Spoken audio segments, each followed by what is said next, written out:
Bonjour Juliette Smeralda, donc vous êtes sociologue, vous enseignez à l'Université des Antilles, vous avez également écrit de nombreux ouvrages, notamment cet ouvrage qui s'appelle Peau noire, cheveux crépus, dans lequel vous questionnez la pratique généralisée du défrisage. Tout à fait. Moi je voulais vous demander pourquoi en tant que sociologue vous avez décidé d'étudier cette question.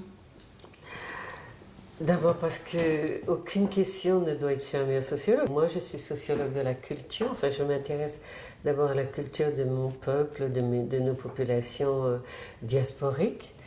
Et la question m'est venue, enfin, je me la suis posée lorsque je préparais un petit diplôme de psychologie pour agrandir mon champ de savoir. Et il fallait faire un dossier. Et j'ai toujours pris la décision de travailler, chaque fois qu'il y avait à faire des dossiers, à creuser pendant tout mon cursus universitaire, de choisir un thème qui concernait nos populations. Et c'est la question du défrisage. Peut-être que j'avais déjà ce questionnement en filigrane dans mes réflexions, mais c'est cette question-là que j'ai eu envie de traiter. Mais j'ai fait un dossier qui était très maigre parce qu'il n'y avait rien. Et bon, ça a marché, mais c'était, si vous voulez, le début de quelque chose, parce que du coup, j'avais eu tellement d'interrogations pendant la fabrication de ce dossier, tellement de non-réponses et d'impossibilité d'aller vraiment à des sources historiques, parce que mon travail, c'était d'expliquer pourquoi. Et c'est à partir de là que je me suis dit, maintenant, il faut faire un livre sur cette thématique, parce elle explique tellement de choses, pas seulement sur le plan d'identité, mais sur le plan des rapports, un autre versant des rapports maître-esclave, blanc-noir, qu'on ne nous a jamais expliqué.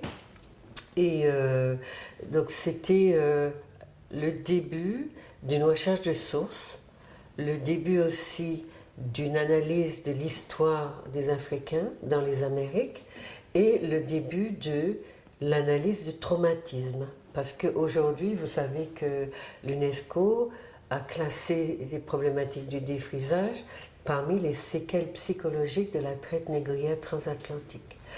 Dans le regard du colon qui se pose sur l'Africain, il y a quelque chose de la nature de l'horreur, c'est irrecevable encore comme ça, une peau noire comme ça, un cheveu comme ça. Qu'on n'a jamais vu auparavant.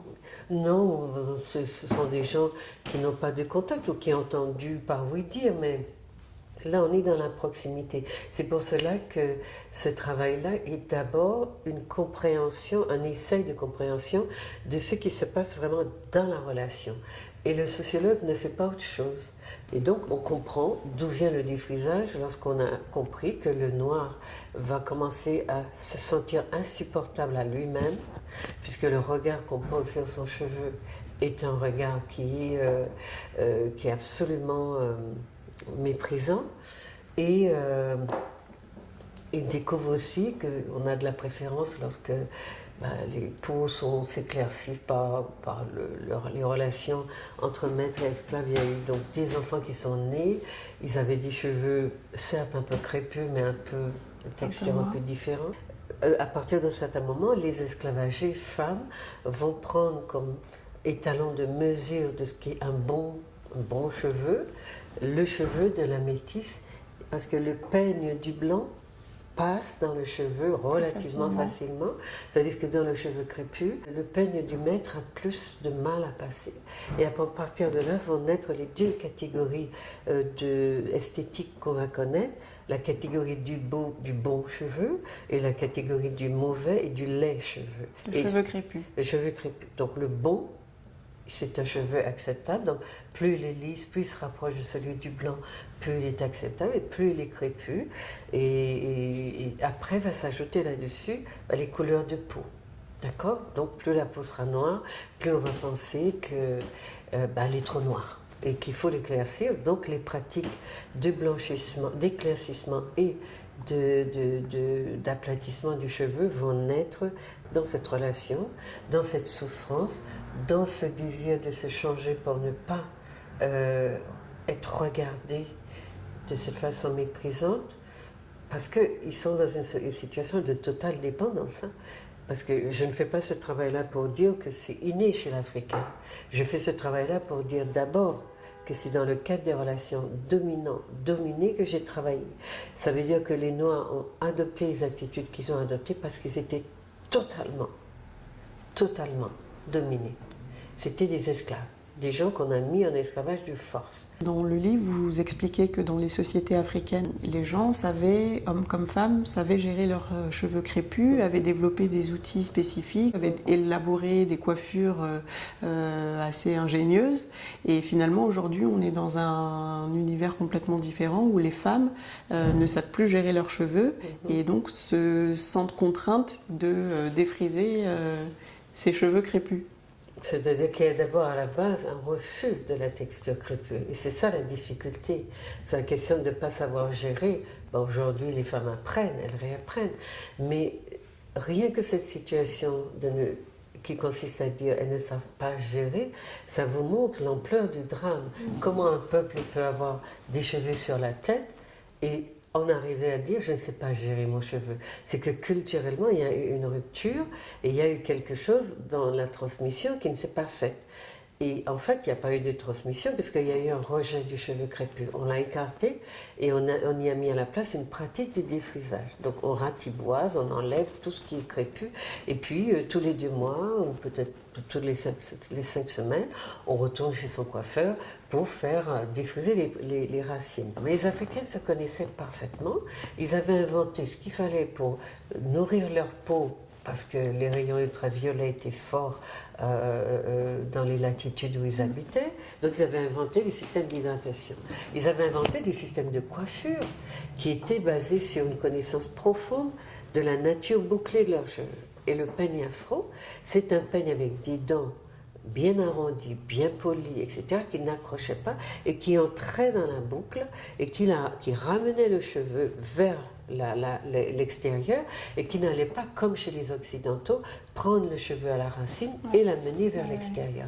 Ils avaient une connaissance parfaite et le peigne afro était devenu un objet culte. Donc c'était une culture parfaitement au courant de ce qu'elle était, fière de ce qu'elle était. On n'a jamais entendu dire qu'un Africain qui était dans sa tradition a souffert d'être coiffé de ses cheveux. On n'a jamais entendu ça. En plus, on vous dit aujourd'hui, défriser, ça va plus vite. Les Africains ont inventé la seule forme de coiffure qui permettait justement que ça aille plus vite, c'est-à-dire qu'on ne se coiffe pas tous les jours. Et ça ne signifiait pas qu'on était malpropre, parce qu'on avait des moyens d'entretenir l'hygiène du cheveu. Les Africains ont inventé, en dehors de ça, une panoplie extraordinaire de modèles de coiffure. Et Willy Moreau, que je cite dans l'ouvrage, dit que les Africains américains ont essayé de tout reproduire. Tellement ça les fascinait. Et bien, il y a des modèles que jusqu'à aujourd'hui, ils n'ont pas réussi à reproduire. Tellement c'est complexe et extraordinairement travaillé. Parce qu'il y avait des compétitions entre eux sur la base de la meilleure coiffure. Ce sont des traditions qu'on essaye de relancer aujourd'hui en faisant de concours de la plus belle coiffure sur cheveux crépus. Et c'est ça que raconte la poupée d'Isis. Mais est-ce que le propos dans votre livre, c'est finalement d'encourager ou d'inciter les femmes à arrêter de se défriser les cheveux si on va jusqu'au bout, c'est ça? Moi, je ne donne pas d'injonction. Je ne suis pas dans l'injonction. Je suis dans l'explication. C'est ça le travail du sociologue. Il n'empêche que les gens qui ont lu, peut-être aussi à travers les lignes, ont bien compris que tant qu'on vit dans un corps qui n'est pas le sien, tant qu'on s'adonne à des pratiques qui sont extrêmement coûteuses, surtout quand on fait partie du groupe humain dont on dit qu'il est le plus pauvre de la planète, il est évident que c'est comme les gens qui reproduisent à l'infini des erreurs et qui se trompent et à qui personne ne dit « arrêtez-vous un moment ». Réfléchissez sur vos pratiques, réfléchissez sur vous-même et réfléchissez aussi sur la beauté. Qu'est-ce que c'est la beauté? Vous voyez, quand les gens me disent « oui, toi tu ne peux pas comprendre, tu as des beaux cheveux », je dis mais « maintenant voilà, allons-y, expliquez-moi ce que c'est qu'un beau cheveu ». Un beau cheveu, c'est comme la beauté, c'est comme tout, c'est tout à fait relatif. Ça dépend des cultures, des périodes, des moments, etc. La question, c'est d'essayer de faire sortir les gens de cet aveuglement qui leur dit que tout ce qui est lisse est beau, ou bien tout ce qui est clair de peau est beau. Moi, en tant que mère, il y a un passage, il y a plusieurs passages dans le livre qui m'ont marqué, mais je voulais lire celui-là. Alors, donc, vous écrivez « À défaut d'un peigne adapté à sa texture, les séances de coiffure se révèlent extrêmement douloureuses pour les Noirs. L'usage qu'ils tentent de faire du peigne européen et la difficile manipulation qui en résulte finissent par les convaincre que ce sont leurs cheveux qui sont de mauvais cheveux, incapables de se soumettre à la discipline que leur impose le peigne européen. Les mères reportent sur leurs enfants le mépris qu'elles éprouvent désormais envers leurs propres cheveux. Des enfants apprennent donc dès leur plus jeune âge à considérer le cheveu crépus comme un stigmate, à le détester et à le regarder comme un héritage malheureux, bon à ne leur causer que de la souffrance. Les enfants noirs, les filles essentiellement, en vinrent très tôt à rejeter leurs cheveux crépus, aggravant de la sorte la blessure de l'autodénigrement qui, aujourd'hui encore, n'a pas cicatrisé, se transmet même de génération en génération. Un tel conditionnement prédispose les jeunes noirs à adopter assez systématiquement des standards de beauté qui ne font pas partie de leur héritage. Et finalement, comment est-ce qu'on peut parler aux enfants de leurs cheveux? Comment est-ce qu'on peut leur apprendre à aimer la nature de leurs cheveux crépus? Mais moi, je posais la question. Donc, je disais que j'ai écrit La poupée d'Isis pour ça. Donc, Isis n'a pas de problème. Et j'ai voulu montrer que c'est possible. Mais j'explique comment c'est possible. La première chose, c'est que d'abord, les parents s'obstinent à utiliser le peigne occidental parce qu'ils ont perdu le contact avec le peigne afro. Ils ont perdu aussi le contact avec les manières d'hydrater le cheveu parce que c'est parce que le cheveu n'est pas hydraté comme il faut qu'il fait mal quand on tire. Donc la deuxième chose, c'est la question de la poupée. C'est celle-là que j'ai posée donc, dans le deuxième livre que j'ai écrit qui s'appelle « Du cheveu défrisé aux cheveux crépus ». La question de la poupée est centrale dans l'éducation des enfants. La poupée est un objet identitaire. C'est un objet de projection de soi par l'enfant qui joue et qui lui renvoie un retour sur tout ce qui peut faire partie de sa vision de la beauté, de l'équilibre et puis du naturel, entre guillemets. La petite fille noire, c'est la seule au monde qui n'a pas cet objet identitaire. C'est la seule qu'on construit avec l'identité des autres. C'est la seule à qui on donne des poupées blanches avec des cheveux lisses et la peau claire.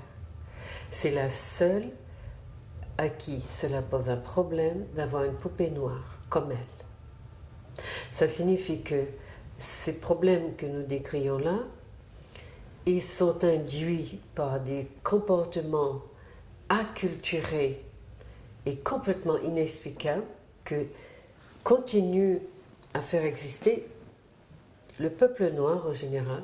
J'ai vu que les Africains américains ont pris le problème à bras le corps et ils offrent énormément dans l'environnement de l'enfant des supports noirs, des poupées, des jouets, sur les cartons d'emballage des jouets, les petits garçons voient des savants, des gens comme eux, de leur couleur, ils sont habitués à se projeter dans cet environnement. Les enfants noirs d'ailleurs, ils consomment des poupées, des jouets, et le problème est tellement grave que lorsque les parents qui prennent conscience de ça essayent de donner des poupées noires, premièrement, ils n'en trouvent pas. Ils n'en trouvent pas de jolies comme l'enfant l'entend. Oui. Et deuxièmement, ces poupées ont rarement le cheveu crépus. Or, pour que la poupée soit un objet identitaire, il faut que la petite fille puisse s'identifier, comme elle le fait avec sa maman. Il y a un petit film qui dit « Maman a les cheveux comme moi ». Et alors, quand la maman a les cheveux défrisés, ça c'est un problème. Mais l'enfant qui découvre son corps et son cheveu, eh bien, elle a besoin aussi de s'identifier aux personnes qui sont autour d'elle. Si personne ne porte ce cheveu-là, elle va le concevoir comme une anomalie. Donc, pour que la poupée devienne cet objet qui va construire sereinement l'enfant, et lui faire aimer son cheveu, il faut qu'elle ait les cheveux comme la petite fille. Et à ce moment-là, il faut qu'on ait ce souci. C'est en développant ce contact avec le cheveu, c'est-à-dire qu'est-ce que font les petites filles avec les poupées? Elles les coiffent, les recoiffent, les recoiffent, les recoiffent à longueur de journée, c'est ça. Et bien c'est ça le travail pédagogique. L'enfant s'habitue à la texture crépue. Elle développe une sensibilité tactile à ses cheveux. Et c'est vrai que chez les petites filles comme ça, jusqu'à l'ado, l'âge de l'adolescence, ce sont les mamans qui les coiffent. Et après, elles ont à gérer seules. Oui. Mais comme elles sont complètement étrangères à leur texture de cheveux, ben, quand elles vont porter la main dessus, elles ne savent pas. Il y a un choc. Et puis il y a une déconnexion avec soi-même. Tiens, qu'est-ce que j'ai là sur la tête? Ça ressemble à rien. Et puis j'ai pas de mémoire tactile qui me renvoie au souvenir comme ça lointain d'avoir frayé avec ces cheveux-là. Je ne le connais pas. Il m'est étranger de façon. Voilà. D'accord. Et pour finir, j'avais une dernière question. En fait, j'ai lu, et on en a pas mal entendu parler, un article dans le magazine Voici, qui parle de l'afro porté par Omar Sy. En lisant le commentaire de cette brève, j'ai eu l'impression de lire certains passages de votre livre. Donc je voulais avoir votre commentaire sur cette brève. Donc il dit Omar Sy, donc il frise le ridicule, donc on parle de son afro. Hein. Donc être acteur, c'est un métier qui demande des concessions. Pour les besoins du film Chocolat qu'il tourne actuellement à Paris sous la direction de Roch Dizem et dans lequel il incarne un célèbre clown, Omar a dû accepter de se coltiner une coiffure assez terrifiante. Avec cette boule à la Jackson 5, il devrait faire rire les petits-enfants. C'est la coupe à la grimace. Oui. Qu'est-ce que ça vous inspire? Moi, je trouve que la personne qui a écrit ça est un grand primitif. Et il faudrait qu'on le lui dise. Je trouve qu'en 2015, c'est inacceptable qu'un magazine grand public s'autorise à dire des choses comme ça. Mais je trouve une autre chose. C'est qu'on peut s'autoriser à dire des choses comme ça quand on parle des Noirs. Parce qu'on parle des Noirs en toute impunité et qu'il n'y a pas de... Même quand il y a des gens qui... etc., qui rouspètent, etc., ça ne tire pas vraiment en conséquence parce que le groupe du Noir est un groupe dominé et qu'on peut effectivement produire ce qu'on veut et dire tout et n'importe quoi sur lui. Donc quand on dit que Omar Sy frise le ridicule alors qu'il porte un afro, qui est une coiffure adaptée aux cheveux crépus, ça signifie qu'on retombe dans le primitivisme des colons de l'esclavage qui n'avaient pas jamais eu contact avec les cheveux crépus, mais qui ne comprenaient rien aux cheveux crépus ni au corps noir. Donc on est dans cette dynamique lorsqu'on essaye de prendre en charge ces problématiques personnelles, d'être au contact aussi d'un groupe, ou en tout cas d'éléments d'un groupe dominant qui s'obstine à maintenir le groupe dominé dans des clichés, dans des poncifs, dans des discours qui sont absolument humiliants et qu'il faut dénoncer. Et c'est pour cela que je le dis, qu'il faut dire à Voici et à son journal de retirer ce genre de propos. Donc les Noirs qui laissent dire des choses pareilles devraient aussi être interpellés avec virulence, et je pèse mes mots, pour que ce genre de choses ne puisse plus se dire. Voilà.